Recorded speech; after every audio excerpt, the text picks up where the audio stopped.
ಮೊದಲಾಗಿ 76ನೇ ಗಣರಾಜ್ಯೋತ್ಸವದ ಶುಭಾಶಯನ ಕೋರಕ್ಕೆ ಬಯಸ್ತಾ ಇದ್ದೀನಿ. ಇವತ್ತು ಕೊಪ್ಪಳ ಬರೋ ಕಾರಣ ಅಂದರೆ ನಮ್ಮ ಇಲಾಖೆ ವಸತಿ ಇಲಾಖೆಯಿಂದ ಮಾಧ್ಯಮದವ್ರಿಗೆ ಮತ್ತು ಪೂರ್ವ ಕಾರ್ಮಿಕರಿಗೆ ಹಕ್ಕುಪತ್ರ ಕೊಡೋದು ಕಾರ್ಯಕ್ರಮನ ಮಾನ್ಯ ರಾಘವೇಂದ್ರ ರತ್ನಾಲ್ ಅವರು ಹಮ್ಮಿಕೊಂಡಿದ್ದಾರೆ. ಅದರ ಜೊತೆ ಕಾಂಗ್ರೆಸ್ ಆಫೀಸ್ ಇನಾಗ್ರೇಷನ್ ಇತ್ತು, ಅದೆರಡು ಇವತ್ತು ಕಾರ್ಯಕ್ರಮ ಹಮ್ಮಿಕೊಂಡಿದ್ದ ಕಾರಣಕ್ಕೆ ನಾನು ಇವತ್ತಿಲ್ಲಿ ಬಂದಿದ್ದೀನಿ.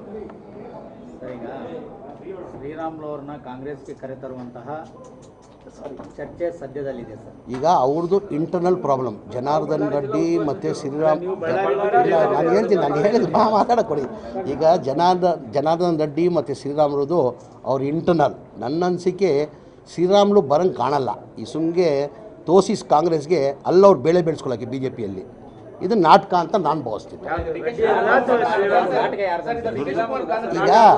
ಈಗ ನಾವು ಯಾರೂ ಕರೆದಿಲ್ಲ, ನಾವು ಯಾರೂ ಪಕ್ಷಕ್ಕೆ ಕರೆದಿಲ್ಲ.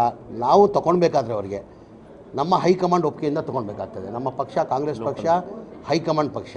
ಲೋಕಲ್ ಲೀಡರ್ಸ್ ಜೊತೆ ಚರ್ಚೆ ಮಾಡಿ ಆಮೇಲೆ ಮುಖ್ಯಮಂತ್ರಿಗಳು ಆಮೇಲೆ ಅಧ್ಯಕ್ಷರು ಅವ್ರು ತೀರ್ಮಾನ ಮಾಡಬೇಕಾಗಿರೋದು. ಚುನಾವಣೆ ಮುಂಚೆ ಡಿ ಕೆ ಶಿವಕುಮಾರ್ ಅವರು ಅವರಿಗೆ ಆಫರ್ ಕೊಟ್ಟಿದ್ರು. ಯಾರು ನೀವು ಇಲ್ಲ ಇಲ್ಲ ಇಲ್ಲ ಇಲ್ಲ ಎಂದೂ ಡಿ ಕೆ ಶಿವಕುಮಾರ್ ಅವ್ರು ಹೇಳಿಕೆನೂ ನಾನು ನೋಡಿದ್ದೀನಿ. ಡಿ ಕೆ ಶಿವಕುಮಾರ್ ಎಂದೂ ನಾನು ಆಹ್ವಾನ ಕೊಟ್ಟಿದ್ದೀನಿ ಅಂತ ಎಂದೂ ಡಿ ಕೆ ಶಿವಕುಮಾರ್ ಅವ್ರು ಹೇಳಿಲ್ಲ. ಈಗ ಸರ್ ನಮ್ಮ ಪಕ್ಷ ಹೈಕಮಾಂಡ್ ಪಕ್ಷ. ಈಗ ಅವ್ರು ತೊಗೊಳ್ಬೇಕಾದ್ರೆ ನಮ್ಮ ಹೈಕಮಾಂಡ್ ತೀರ್ಮಾನ ಮಾಡಬೇಕು. ಅದ್ರ ಜೊತೆಲಿ ಇಡೀ ಜಿಲ್ಲೆ ಲೀಡರ್ಗಳು, ಮಾನ್ಯ ಮುಖ್ಯಮಂತ್ರಿಗಳು, ಮಾನ್ಯ ಅಧ್ಯಕ್ಷರು ತೀರ್ಮಾನ ಮಾಡಬೇಕು. ಯಾರು ಬೆಳೆದು ನಿಮಗೆಲ್ಲ ಗೊತ್ತಿದೆ. ನಾನು ಕೇಳೋದು ಇಲ್ಲ, ಇಬ್ಬರು ಬೆಳೆಸ್ಕೊಳ್ತವ್ರೆ ಒಬ್ರಿಗೊಬ್ರು. ಎಲ್ಲ ಬಳ್ಳಾರಿ ಜಿಲ್ಲೆಯಲ್ಲಿ ಇಬ್ಬರು ಬಗ್ಗೆನೂ ಗೊತ್ತಿದೆ ಜನತೆಗೆ. ಈಗ ಹಂಗಿದ್ದಿದ್ದಕ್ಕೆ ಕಾರಣಕ್ಕೆ ತಾನೆ ಈಗ MLA ಯಾಕೆ ಸೋತರು, MP ಯಾಕೆ ಸೋತರು, ಮೊನ್ನೆ ಗೆಲ್ತೀವಿ ಅಂತ ಪಣ ತಟ್ಟರು ಜನಾರ್ದನ್ ರೆಡ್ಡಿ ಅವರು ಸಂಡೂರಲ್ಲಿ ಉಪಚುನಾವಣೆಯಲ್ಲಿ. ಅಲ್ಲಿ ಏನಾಯಿತು? ಈಗ ಏನೋ ಒಂದು ಕಾರಣ ಹೇಳ್ಬೇಕಿಲ್ಲ, ಏನೋ ಒಂದು ಕಾರಣ ಬೇಕಿಲ್ಲ ಸರ್. ಅವ್ರು ಹೇಳ್ಕೊಳ್ತಾರೆ ಅಷ್ಟೇ ಸರ್. ಈಗ ನಾವು ಭಾಳ ಸತಿ ನಾನು ಹೇಳಿದ್ದೀನಿ, CM ಕುರ್ಚಿ ಸದ್ಯಕ್ಕೆ ಖಾಲಿ ಇಲ್ಲ. ಅದೆಲ್ಲ ಯಾವಾಗ ಚರ್ಚೆ ಮಾಡಬೇಕಾಗಿರೋದು? ಖಾಲಿ ಆದಮೇಲೆ ಈ 5 ವರ್ಷ ಮಾನ್ಯ ಸಿದ್ದರಾಮಯ್ಯ ಅವರು ಮುಖ್ಯಮಂತ್ರಿಯಾಗಿ ಮುಂದುವರಿಸ್ತಾರೆ. ಈಗ KPCC ಈಗ ಮುಖ್ಯಮಂತ್ರಿ ಕುರ್ಚಿನೂ ಖಾಲಿ ಇಲ್ಲ, KPCC ಅಧ್ಯಕ್ಷನ ಕುರ್ಚಿನೂ ಖಾಲಿ ಇಲ್ಲ. ಈಗ ಒಂದು ನಿಮಿಷ ನಾನು ಹೇಳ್ತೀನಿ, ಒಂದು ನಿಮಿಷ. ಈಗ ಅವಧಿ ಮುಗ್ದಿದೆ, ಅದೆಲ್ಲ ಯಾರು ತೀರ್ಮಾನ ಮಾಡಬೇಕಾಗಿರೋದು? ಈಗ ಮಾನ್ಯ ಮುಖ್ಯಮಂತ್ರಿ ಕುರ್ಚಿನೂ ಖಾಲಿ ಇಲ್ಲ, ಮಾನ್ಯ ಅಧ್ಯಕ್ಷ ಕುರ್ಚಿನೂ ಖಾಲಿ ಇಲ್ಲ. ಈಗ ತೀರ್ಮಾನ ಮಾಡೋರು ಯಾರು? ನಮ್ಮ ಪಕ್ಷ ಹೈಕಮಾಂಡ್ ಪಕ್ಷ. ನಾವು ಹೈಕಮಾಂಡ್ ಗೆರೆ ಹಾಕಿದ್ದು, ನಾವು ಯಾರೂ ಗೆರೆ ದಾಟಲ್ಲ. ಈಗ ಇದೆಲ್ಲ ತೀರ್ಮಾನ ಯಾರು ಸರ್ ಮಾಡಬೇಕಾಗಿದೆ? ನಮ್ಮ ಅಭಿಪ್ರಾಯ ನಾವು ಹೇಳ್ಬೋದು. ಸತೀಶ್ ಅವರು ಸತೀಶ್ ಅಭಿಪ್ರಾಯ ಹೇಳಿದ್ದಾರೆ, ನನ್ನ ಅಭಿಪ್ರಾಯ ನಾನು ಹೇಳ್ತೀನಿ, ನಮ್ಮ ರಾಯರೆಡ್ಡಿ ಸಾಹೇಬರು ಅವ್ರ ಅಭಿಪ್ರಾಯ ಹೇಳ್ತಾರೆ, ಶಿವರಾಜ್ ಸಾಹೇಬರು ಅವ್ರ ಅಭಿಪ್ರಾಯ ಹೇಳ್ತಾರೆ, ರಾಘವೇಂದ್ರ ರತ್ನಾಲ್ ಅವ್ರ ಅಭಿಪ್ರಾಯ ಹೇಳ್ತಾರೆ, ನನ್ನ ಅಭಿಪ್ರಾಯ ನಾನು ಹೇಳ್ತೀನಿ. ತೀರ್ಮಾನ ಅಲ್ಟಿಮೇಟ್ಲಿ ಹೈಕಮಾಂಡ್ ತಾನೆ. ಹೈಕಮಾಂಡ್ ತೀರ್ಮಾನ ಏನು? ಹೈಕಮಾಂಡ್, ನಾವೆಲ್ಲ ಹೈಕಮಾಂಡ್ ಶಿಸ್ತಿನ ಸಿಪಾಯಿ ನಾವು. ಈಗ ಹೇಳ್ದಲ್ಲ ಸರ್, ಸಿದ್ದರಾಮಯ್ಯ ಅವ್ರ ಮೂಡ ಕೇಸಲ್ಲಿ ಅವ್ರು ಏನೇನೂ ಪಾತ್ರ ಇರಲಿಲ್ಲ. ಈಗ ಸಿದ್ದರಾಮಯ್ಯ ಅವರು ಈಗ ಏನಂದೆ, ನಾನು ಮುಖ್ಯಮಂತ್ರಿ ಕುರ್ಚಿ ಖಾಲಿ ಇಲ್ಲ, ಅಧ್ಯಕ್ಷನ ಕುರ್ಚಿ ಖಾಲಿ ಇಲ್ಲ. ಅದು ಬದಲಾವಣೆ ಆಗಬೇಕಾದ್ರೆ ಹೈಕಮಾಂಡ್. ಈಗ ಇನ್ಫ್ರಾ ಅಂತಾರ, ಅದು ಏನಾಗಿದೆ? ಈ ಬೆನಿಫಿಷರಿ ಕೊಟ್ಟರೆ ಇನ್ಫ್ರಾ ಮಾಡೋಕ್ಕೆ ಸಾಧ್ಯ. ಈಗ ನಾವು ನೋಡಿ 36,000 ಮನೆಗಳು ಕೊಟ್ಟಿದ್ದೀವಿ. ಎಲ್ಲ ಕಡೆ ಏನಾಗಿತ್ತು, ಜನ ಅರ್ಧಂಬರ್ಧಂ ಏನಾಗ್ತಾಯಿತ್ತು, ಕಾಂಟ್ರಾಕ್ಟರ್ಗಳು ಟೆಂಡರ್ ಕರೆಬಿಟ್ಟಿದ್ರು. 1,80,253 ಮನೆಗೂ ಟೆಂಡರ್ ಕರೆದಿದ್ರು. ರಾಜೀವ್ ಗಾಂಧಿದೂ 47,860 ಮನೆಗಳು ಟೆಂಡರ್ ಕರೆಬಿಟ್ಟಿದ್ದು. ಕಾಂಟ್ರಾಕ್ಟರ್ಗಳು ಏನು ಮಾಡ್ತಾರೆ? ಕೇಂದ್ರ ಸರ್ಕಾರ ಮತ್ತು ರಾಜ್ಯ ಸರ್ಕಾರ ಅದು ಎಷ್ಟು ದುಡ್ಡು ಬರ್ತದೆ ಅಷ್ಟು ಪಾಯನೋ ಒಂದು ಪಿಲ್ಲರ್ ಆಗಿಬಿಟ್ಟು ಬಿಟ್ಬಿಡ್ತಾಯಿದ್ರು. ಇಲ್ಲ ನಿಂತೋಗಿಲ್ಲ, ಆನ್ ಗೋಯಿಂಗ್ ಎಲ್ಲ ಕೊಡ್ತಾ ಇದ್ದಾರೆ ಸರ್. ನಾನು ಇಲ್ಲ, ಆನ್ ಗೋಯಿಂಗ್ ಏನಾಗಿದೆ, 9 ಲಕ್ಷ ಮನೆ ಆನ್ ಗೋಯಿಂಗ್ ಇದೆ. ಬಸವ ಮತ್ತು ಅಂಬೇಡ್ಕರಲ್ಲಿ ಆನ್ ಗೋಯಿಂಗ್ 9 ಲಕ್ಷ ಮನೆಗಳು. ಈ ಬಜೆಟಲ್ಲಿ ತಾವು ನೋಡಿರ್ಬೋದು, 3,000 ಕೋಟಿ ಏನು ಮಾನ್ಯ ಸಿದ್ದರಾಮಯ್ಯ ಅವರು ಮುಖ್ಯಮಂತ್ರಿ ಬಜೆಟಲ್ಲಿ ಘೋಷಣೆ ಮಾಡಿರೋದು. 3,000 ಕೋಟಿ ಕೊಟ್ಟು ಈ ಪೆಂಡಿಂಗ್ ಇರೋದು ಮನೆಗಳು ಆನ್ ಗೋಯಿಂಗ್ ಕಂಪ್ಲೀಟ್ ಮಾಡಿ ಅಂತ ಕೊಟ್ಟಿದ್ದಾರೆ. ಈ ವರ್ಷ ಹೊಸ ಮನೆ ಇರಲಿಲ್ಲ, ಈಗ ಹೊಸ ಬಜೆಟಲ್ಲಿ ಮಾನ್ಯ ಮುಖ್ಯಮಂತ್ರಿಗಳು ಕೊಡ್ತೀನಿ ಅಂತ ಹೇಳಿದ್ದಾರೆ. ಈಗ ಮನೆಗಳು ಯಾವಾಗ ಕೊಟ್ಟಿದ್ದು? ಹಿಂದಿನ ಸರ್ಕಾರ ಸಿದ್ದರಾಮಯ್ಯ ಇರುವಾಗಲೇ ಬಸವ ಮತ್ತು ಅಂಬೇಡ್ಕರ್ದು ತಾವು ಹೇಳಿದ್ದಕ್ಕೆ ನಾನು ಹೇಳ್ತಾ ಇದ್ದೀನಿ. 14,53,000 ಮನೆಗಳು ಕೊಟ್ಟರು. ಸರ್ ಈಗ ಯಾರು ಸಿದ್ದರಾಮಯ್ಯ ಆಮೇಲೆ ಈ ಬಿಜೆಪಿ ಸರ್ಕಾರದಲ್ಲಿ ಸಮ್ಮಿಶ್ರ ಸರ್ಕಾರದಲ್ಲಿ ಬರೀ 5,000 ಮನೆಗಳು ಕೊಟ್ಟಿರೋದು. ಸರ್ KMDC ಸಂಬಂಧಪಟ್ಟಂಗೆ ಎಜುಕೇಶನ್ ಲೋನ್ ತೆಗೆದುಕೊಂಡಂತ ವಿದ್ಯಾರ್ಥಿಗಳಿಗೆ ನೋಟಿಸ್ ಕೊಡಲಾಗ್ತಾ ಇದೆ, ಲಾಯರ್ ನೋಟಿಸ್ ಕೊಡ್ತಾ ಇದ್ದಾರೆ, ವಸೂಲಾತಿ ಕ್ರಮ ನಡೀತಾ ಇದೆ. ಈಗ ನೋಟಿಸ್ ಅವರು ಲೋನ್ ಟೈಪ್ ತೊಗೊಂಡಿದ್ದಾರೆ, ಎಜುಕೇಷನ್ ಪರ್ಪಸ್ ಅಂತ KMDC ಅವ್ರಿಗೆ ಲೋನ್ ತೊಗೊಂಡಿದ್ದಾರೆ. ಲೋನ್ ರೀಪೇಮೆಂಟ್ ಮಾಡಲೇಬೇಕಿಲ್ಲ, ನೋಟಿಸ್ ಕೊಡಲೇಬೇಕಿಲ್ಲ. ನಾವು ಏನು ಒತ್ತಡ ಮಾಡ್ತಾ ಇಲ್ಲ, ಅವ್ರಿಗೆ ರಿಮೈಂಡರ್ ನೋಟಿಸ್ ಕೊಡ್ತಾ ಇದ್ವಿ. ನಾವು ನಮಗೂ ಅರ್ಥ ಆಗ್ತದೆ, ಕಷ್ಟ ಆಗ್ತದೆ, ತೊಂದರೆ ಆಗ್ತದೆ ಅಂತ ಪ್ರೊಸೀಜರ್ ಪ್ರಕಾರ ನೋಟಿಸ್ ಕೊಡಲೇಬೇಕಿಲ್ಲ. ಈಗ ಲೋನ್ ಕೊಟ್ಟಾದಮೇಲೆ ಯಾವುದನ್ನ ನೀವು ಲೋನ್ ತೊಗೊಂಡಿರ್ತೀರಾ, ರೀಪೇಮೆಂಟ್ ಮಾಡಿಲ್ಲ ಏನು ಮಾಡ್ತಾರೆ, ಅವ್ನು ಬ್ಯಾಂಕ್ ಅವ್ನು ನೋಟಿಸ್ ಕೊಡಲೇಬೇಕೋ ಬೇಡವೋ? ಎಜುಕೇಶನ್ ಲೋನ್ ಹೌದು, education they have taken the loan. Subsidy ಬೇರೆ ಇದೆ, ಅದ್ರಲ್ಲಿ ಸಬ್ಸಿಡಿಯಲ್ಲಿ ಮಾರ್ಕ್ಸ್ ಇರ್ತದೆ, ಮೆರಿಟ್ ಇರ್ತದೆ. ಅದು ಸಬ್ಸಿಡಿ ಸಬ್ಸಿಡಿ ಕೊಡ್ತೀವಿ. ಯಾರು ಸಬ್ಸಿಡಿ ಸಿಕ್ಕಲ್ಲ ಮೈನಾರಿಟಿ ಡಿಪಾರ್ಟ್ಮೆಂಟಲ್ಲಿ ಆ ಪ್ರಾವಿಷನ್ ಲೋನ್ ಮಾಡಿದ್ದೀವಿ ನಾವು. ಲೋನ್ ಮುಖಾಂತರ ಕೊಡ್ತೀವಿ, ಇಷ್ಟು ಕಟ್ಕೊಂಡು ಹೋಗ್ಬೇಕಂತ ಹೇಳ್ತಾರೆ. ಕೊಟ್ಟಿಲ್ಲ ಅಂದರೆ ನೋಟಿಸ್ ಕೊಡೋದು ಸಹಜ. ಅದು ಈಗ ಹಿಂಗೆ ಮಾಡಿ ಮಾನ್ಯ ಮುಖ್ಯಮಂತ್ರಿಗಳು 3 ತಾಸು 4 ತಾಸು ಮೀಟಿಂಗ್ ಮಾಡಿದ್ದಾರೆ. ಮೀಟಿಂಗಲ್ಲಿ ಮಾಡಿ ಹೇಳಿದ್ದಾರೆ. ಈಗ ಬಡವರ ಬಂಧು ಯೋಜನೆ ಇತ್ತು, ನಗರ ಪ್ರದೇಶದಲ್ಲಿರುವಂಥ ಇದಕ್ಕೆ ನಗರಸಭೆಗಳಿಂದ ಅವರಿಗೆ ಸಾಲ ಕೊಟ್ಟು ಅದು ಯೋಜನೆ ಪೂರ್ಣವಾಗಿ ಆಗ್ತಾ ಇಲ್ಲ. ಯಾವ ಸರ್? ಬೀದಿ ಬದಿ ವ್ಯಾಪಾರ. ಮೈಕ್ರೋ ಫೈನಾನ್ಸ್ ಕಡಿಮೆ ಆಗುತ್ತೇನೋ ಅಂತ. ಇಲ್ಲ, ಈ ಬಾರಿ ಮಾಡ್ತೀನಿ ಅಂತ ಮಾನ್ಯ ಮುಖ್ಯಮಂತ್ರಿಗಳು ಹೇಳಿದ್ದಾರೆ.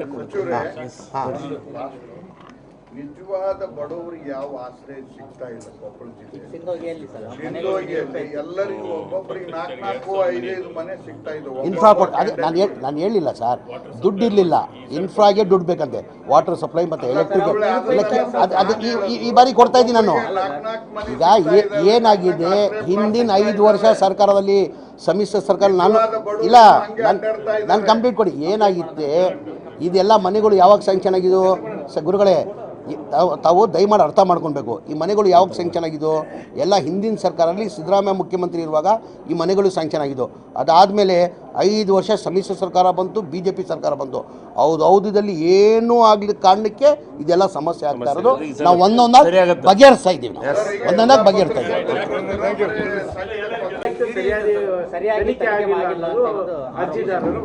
ಈಗ ಅವ್ರದ್ದು ಏನಾಗಿದೆ, ಅರ್ಜಿದಾರರು ಯಾರ ಮುಖಾಂತರ ಬಂದಿದ್ದು, ಯಾರು ಆಪ್ರೇಟ್ ಮಾಡ್ತಾರೆ ತಮಗೆಲ್ಲ ಗೊತ್ತಿರೋದು ವಿಚಾರ. ಹೌದು ತಾನೆ? ಈಗ ಲೋಕಾಯುಕ್ತವ್ರು ವರದಿ ಇನ್ನೂ ಕೊಟ್ಟಿಲ್ಲ. ನೀವು ಹೇಳ್ತಾ ಇರೋದು ಮಾಧ್ಯಮದವರು, ಇನ್ನೂ ಬಂದಿಲ್ಲ. ಇಲ್ಲ ಹೇಳ್ತಾ ಇರೋದು ಅವರು ತನಿಖೆ ಮಾಡಿದ್ದಾರೆ. ಈಗ ನಿಮಗೆಲ್ಲ ನಮ್ಮ ಇಡೀ ರಾಜ್ಯದ ಜನಕ್ಕೆ ಗೊತ್ತಿದೆ ಸಿದ್ದರಾಮಯ್ಯನ ಪಾತ್ರ ಏನಿದೆ. ಇದು ಸ್ವಾತಂತ್ರ್ಯ ಬರೋದು ಮುಂಚೆ ಲಿಂಗ ಅಂತ ಹೇಳ್ಬಿಟ್ಟು ಅವ್ರ ಜಾಗ ಪರ್ಚೇಸ್ ಮಾಡಿದ್ದು ಆ್ಯಕ್ಷನಲ್ಲಿ, DC ಆ್ಯಕ್ಷನ್ ಲ್ಯಾಂಡಲ್ಲಿ ಪರ್ಚೇಸ್ ಮಾಡಿರೋದು. ₹1 ಪರ್ಚೇಸ್ ಮಾಡ್ತಾರೆ. ಯಾವಾಗ? ಸ್ವಾತಂತ್ರ್ಯಕ್ಕಿಂತ ಮುಂಚೆ. ಅದಾದಮೇಲೆ ಅವ್ರಿಗೆ 3 ಜನ ಮಕ್ಕಳಿರ್ತಾರೆ. 3 ಜನ ಮಕ್ಕಳಲ್ಲಿ ದೇವರಾಜ್ ಅಂತ ಒಬ್ಬ ಮಗ ಇರ್ತಾನೆ. ಈ ಭಾಗ ಏನು ವಿಜಯನಗರ 3 ಗುಂಟೆ ಚಿಲ್ಲರೆ ಏನೋ ಇದೆಯಲ್ಲ, ಆ ಜಾಗ ದೇವರಾಜ್ಗೆ ಹೋಗ್ತಾರೆ. ದೇವರಾಜ್ ಅವರು ಸಿದ್ದರಾಮಯ್ಯ ಅವ್ರು ಬಾಂಬೆದನ್ನು ಕೊಡ್ತಾನೆ. ಅವ್ರು ಬಾಂಬೆದವ್ರು ಕನ್ವರ್ಷನ್ ಎಲ್ಲ ಮಾಡಿ ಅಕ್ಕನಿಗೆ ಗಿಫ್ಟ್ ಕೊಡ್ತಾರೆ. ಇದಲ್ಲಿ ಸಿದ್ದರಾಮಯ್ಯ ಪಾತ್ರ ಏನಿದೆ? ಸಿದ್ದರಾಮಯ್ಯ ರೋಲ್ ಎಲ್ಲಿದೆ? ಏನಾದ್ರು ಒಂದು ಇರ್ಬೇಕು ತಾನೆ. ಸಿದ್ದರಾಮಯ್ಯದ ಏನೋ ಒಂದು ಇರ್ಬೇಕು ತಾನೆ. ಈ ಸುಮ್ಗೆ ಸೃಷ್ಟಿ ಮಾಡಿದ್ದು ಏನಾಗಿದೆ? ಈಗ ಸಿದ್ದರಾಮಯ್ಯನಿಗೆ ಏನಾದ್ರು ತೊಂದರೆ ಕೊಟ್ಟರೆ ಕಾಂಗ್ರೆಸ್ ಪಕ್ಷ ಹಿನ್ನಡೆ ಆಗ್ತದೆ. ದೃಷ್ಟಿಯಲ್ಲಿ ಕೊಟ್ಟಿರೋದು ಮಾಡಿರೋದು ಇದು. ಈಗ ಟೋಟಲ್ 2015 ಹಿಡ್ಕೊಂಡು 2018ವರೆಗೂ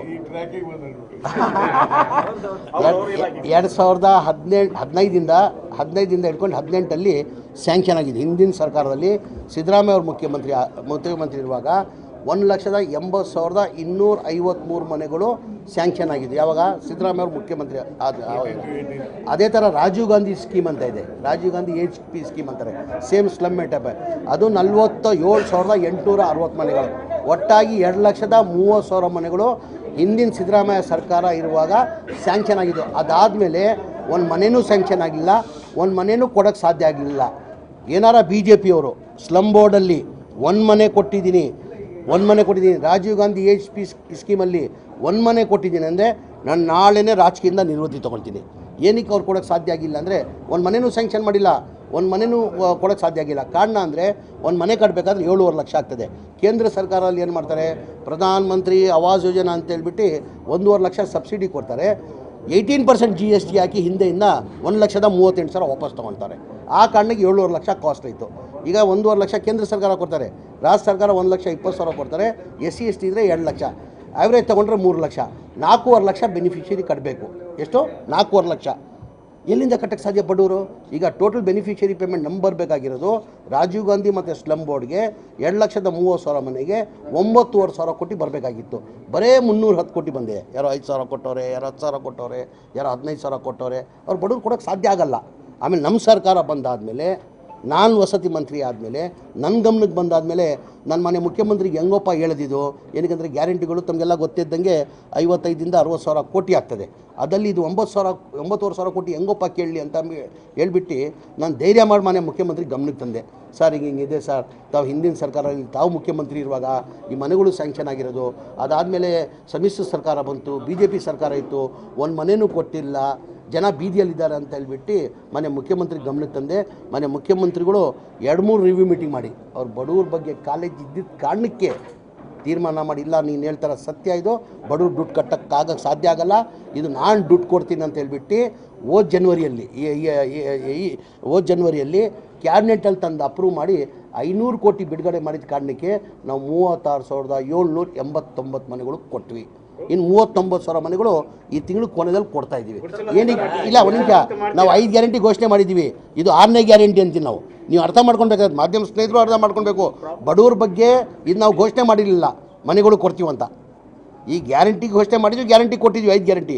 ಇದು ಮನೆಗಳು ಕೊಡ್ತೀವಿ. ಏನಕ್ಕೆ ಅವ್ರ ಬಡವ್ರ ಬಗ್ಗೆ ಸಮ್ಮಿಶ್ರ ಸರ್ಕಾರ ಕುಮಾರಸ್ವಾಮಿಗೆ ಕಾಲೇಜ್ ಇರಲಿಲ್ವಾ? ಯಡಿಯೂರಪ್ಪ 2 ವರ್ಷ ಇದ್ದರು, ಅವ್ರ ಕಾಲೇಜ್ ಇರಲಿಲ್ವಾ? ಬಸವರಾಜ ಬೊಮ್ಮಾಯಿ 2 ವರ್ಷ ಇದ್ದರು, ಅವ್ರ ಕಾಲೇಜ್ ಇರಲಿಲ್ವಾ? ಬರೀ ಕಾಂಗ್ರೆಸ್ ಪಕ್ಷಕ್ಕೆ ಮನೆ ಸಿದ್ದರಾಮಯ್ಯ ಅವ್ರಿಗೆ ಬಡವ್ರ ಬಗ್ಗೆ ಕಾಲೇಜ್ ಇರೋದು. 9,500 ಕೋಟಿ ಕೊಡ್ತೀನಿ, 1 ವರ್ಷದಲ್ಲಿ ಕಂಪ್ಲೀಟ್ ಮಾಡಬೇಕಂತ ಮನೆ ಮುಖ್ಯಮಂತ್ರಿಗಳು ಸೂಚನೆ ಕೊಟ್ಟಿದ್ದಾರೆ. ಹಾಗಾಗಿ 36,789 ಮನೆ ಕೊಟ್ಟಿದ್ದೀವಿ. ಇನ್ನು 39,000 ಮನೆ ಈಗ ಈ ತಿಂಗಳು ಕೊನೆಯಲ್ಲಿ ಇನ್ನೂ 39,000 ಕೊಡ್ತೀವಿ. ಮನೆ ಮುಖ್ಯಮಂತ್ರಿಗಳು ಸೂಚನೆ ಕೊಟ್ಟಿದ್ದಾರೆ. ಗ್ಯಾರಂಟಿ ನ್ಯೂಸ್, ಸುದ್ದಿ ಖಚಿತ, ನ್ಯಾಯ ನಿಶ್ಚಿತ.